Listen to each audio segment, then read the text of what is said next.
Hi, this is Alice from Peds Teletherapy. This is my little buddy who's helping me out. He's about 7 weeks old now, and I wanted to show you today a little bit about infant stimulation and the nice stimulation do for babies up to about 3 months. First thing you need to know is there's some basic supplies, easy stuff in your own home.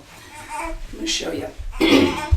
One, if you have any basic baby rattles at home, that's great. Ones that have all different colors are really wonderful, but pastel colors aren't so great for babies up to 3 months of age. They really don't see those. And to be honest, the first color babies at this age see is black and white. So I tend to choose a black and white toy or a toy that has lots of red. Red, black, and white is perfect. This one has no noise, and he's more likely to follow it, put it in front of his eyes, give him a chance to just see what it is, maybe about 6 to 8 inches away. When he pulls away, sometimes that means it's a little too much stim. And then bring it back in and you can try again. Hi, bud. If he does really well with rattles that are black, white, and red, then you're going to move to like the primary color, brighter rattles, and maybe one with a little sound. Look at that. Do you see that big smile on him? So really slow movements, not trying to get him to track it a lot. If he pulls away, he's telling you, whoa, that's a lot. And he'll come back to it when he's ready. Hi. And let him look at your face too. Obviously, face-to-face is the most important thing. Hi, bud. Okay. I tend to also include things like little homemade cards that have black, white, and red. Start out with something that's more simple design. That's a checkerboard. Could be a little bumblebee or a little bear. Just letting him look without talking to him. He looks away, he's telling you it's not great. And then if he does well with those, make your picture a little bit more complex. This one has a little bit more colors, squiggles. You can find pictures in magazines and things like that. And then finally, after you've already played with rattles a little bit and you've played with some black and white colors, start introducing mirrors. Really, mirrors don't come into play until about 6, 7, 8 weeks. You can do it earlier, but they probably won't look at a mirror until about 6, 7, 8 weeks. You can see he's sort of like, what is that? He's arching back a little. Probably the shininess of the mirror is a little different. Little brief moments is what you want to do for him, okay? Give him breaks. If he gets a little bit uncomfortable, take a moment. Put him in maybe one of those soothing positions we talked about earlier. And just give him a minute to rock and look at your face. Hi, bud. Hi. And obviously never try and do this when he's hungry or wet or sleepy. Hi. Hi. Are you doing good? The other thing you can use at home is music. So let's see how he does with music.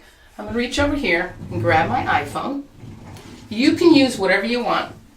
It's really easy to download a simple music app. But when you do music with babies, remember, if you do music that's really loud, maybe something you like, it's going to be obnoxious to a baby. Something simple as this.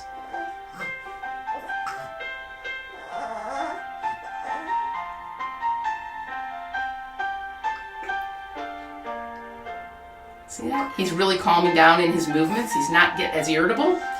That's considered a song that's actually a little bit more upbeat for him. If you were really trying to put him to sleep, you might choose something a lot calmer, something with a slower pace to it or a slower rhythm. But you can see he really liked the music. I would only use your iPhone with infants below the age of a year for the music.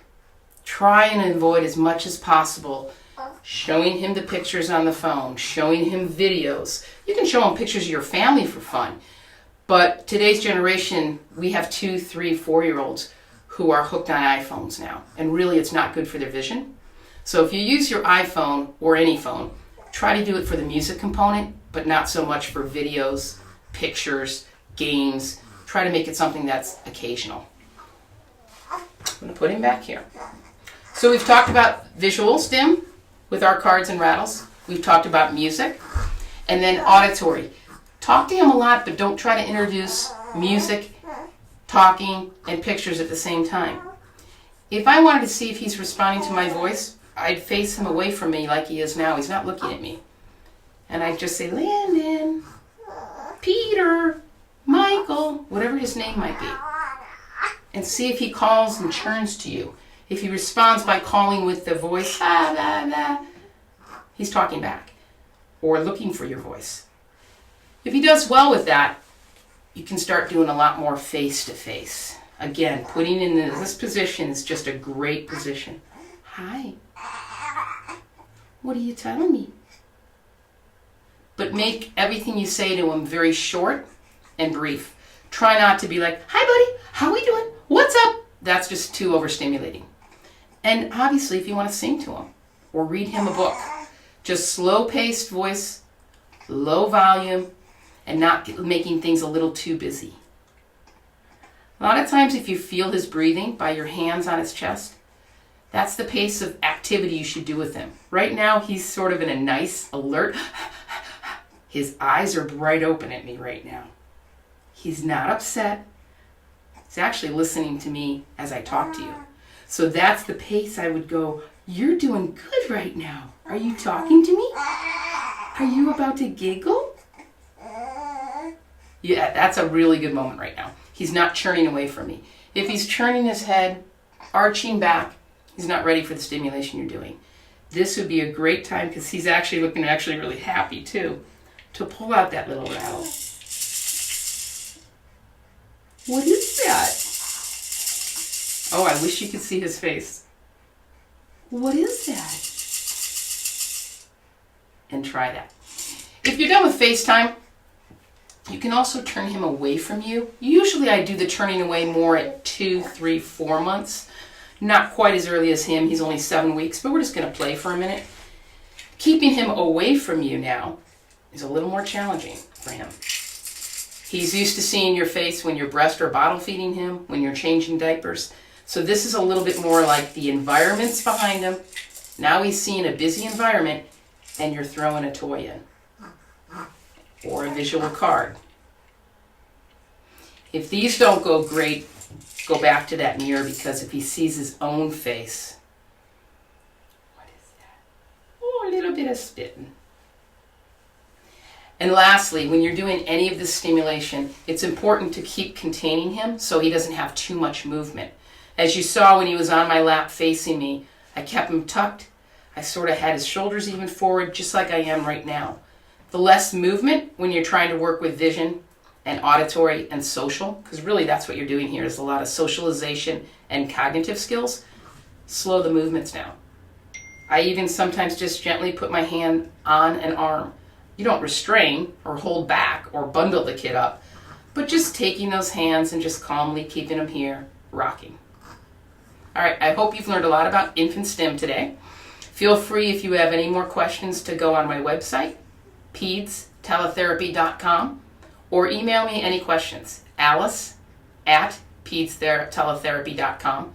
And we do offer free 20-minute consults for that first time you call and you just want us to take a look at your child and see if there's something we can help you.